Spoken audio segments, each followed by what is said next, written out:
Hey, this is Tim Pierce. Here's a lesson on melodic soloing over chord changes. Click the link below for the 5-video series on this in the Masterclass. It's episode 52. Also, click the link below if you want all the free videos not on YouTube, the soloing lessons. Thanks so much for your support. Let's do it.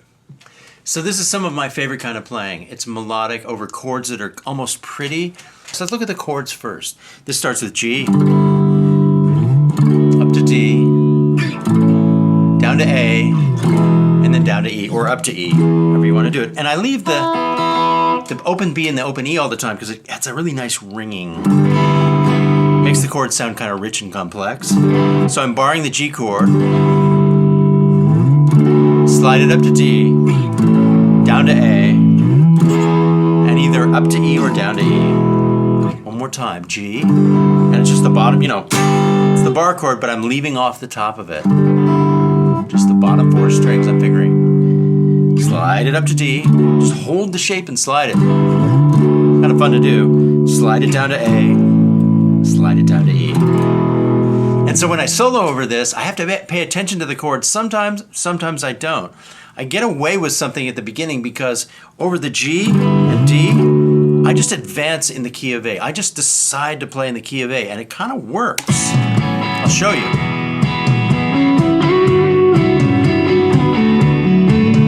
And it makes a kind of a neat major 7 thing. There's a super rub though on one note that I'll show you. So I choose over the G and the D that are precursors to the A chord. I choose just to play in the key of A major pentatonic. Simple. Very simple. So 9 to 11. 9 to 11 with a slide up my index finger, drop back down, come back up.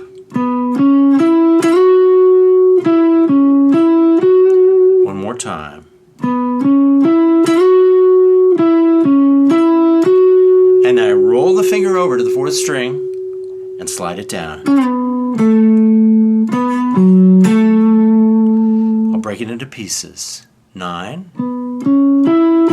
to 11, then this piece, still on frets 9 and 11, roll the finger over, that's a 3-note piece, and then rolling the finger over twice.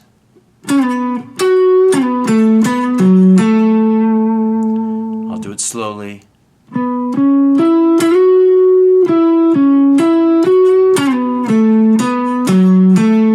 Picking is optional.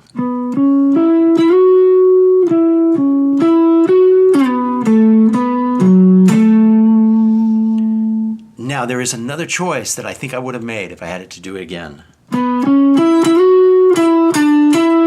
I wouldn't have played that D flat note because this is a real rub over the G. Check this out. The band is in G and it's a tritone. And that's cool, but if I had it to do again, I might go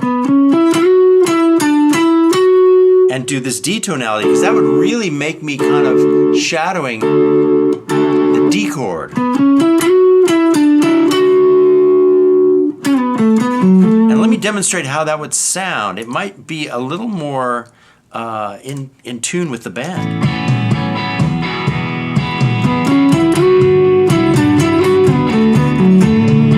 I love it. Let's see if I love the way I actually did it.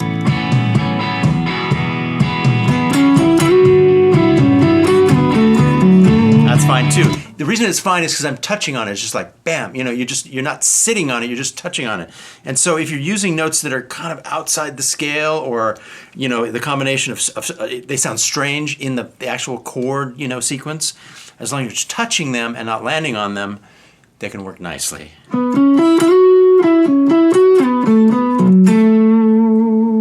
One more time.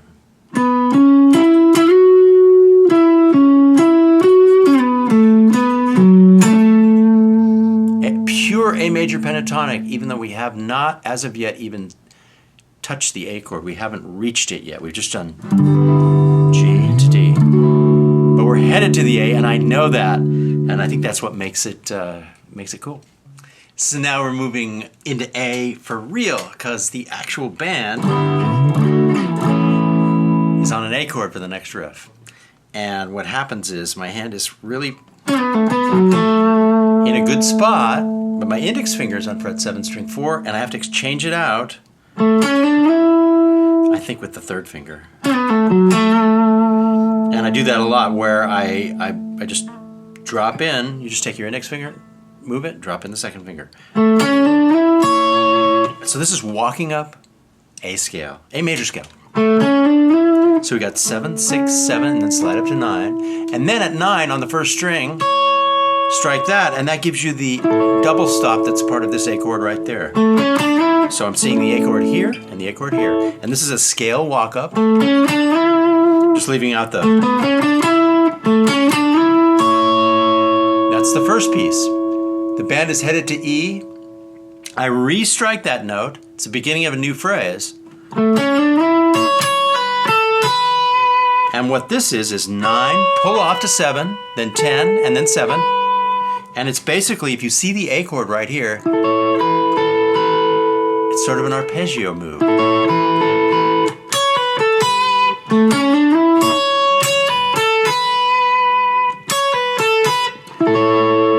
But I'm really seeing that A chord right there when I do this. And then the band goes to E, and I do an E sus to E move by pulling up on fret 9 on the second string up to 10 to match the pitch at 10, drop it down to 9, and then crowd your index finger in at fret 9 on strings 3 and 4 in behind the second finger in order to create a bar chord.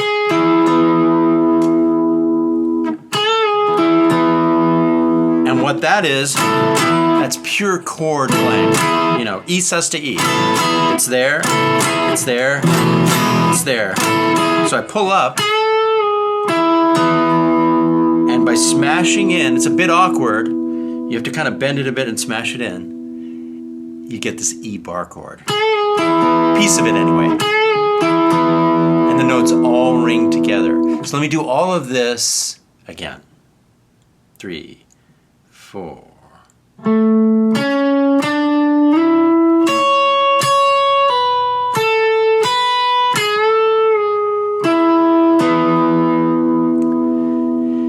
And it appears that I'm striking this note twice. And the reason that happens is because that note is at the end of the first phrase and at the beginning of the second phrase. So it ends up being struck twice in a row. I'll demonstrate. And then again, when I put it together, so walk up again. 7, 6, 7, slide up to 9, grab 9 on the first string, pull down, 9 to 7, 10 to 7, and then pull up at 9 to match the pitch at 10, second string, drop down at 9, crowd in your index finger behind the second finger, and create the bar chord that allows all 3 notes to ring together simultaneously. So now I finish out the cycle with chordal work. 2 moves that are very chord oriented. The first thing is I just gliss through this A chord, starting at the 5th string, the A string, the inside 4 string, so it's 5, 4, 3, and 2, and I just drop my pick down and glide through the string, so it creates that gliss. And then I walk up on the 2nd string, fret 3 to fret 5, and then back down, 3 to 2. Keeping the A chord ringing pretty much the whole time. So the band's on A, I do that. Very, very basic. I'm obeying the A chord. The band goes to E, and I do this partial of the E chord. Very Steve Cropper. So the A's here. Slide it with my 3rd finger, string 3, fret 4, and then string 1, fret 4. Pick through that.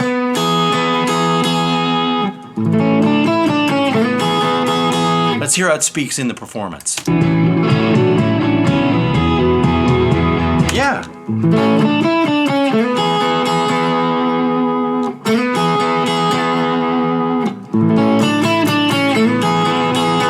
simple, very chord oriented.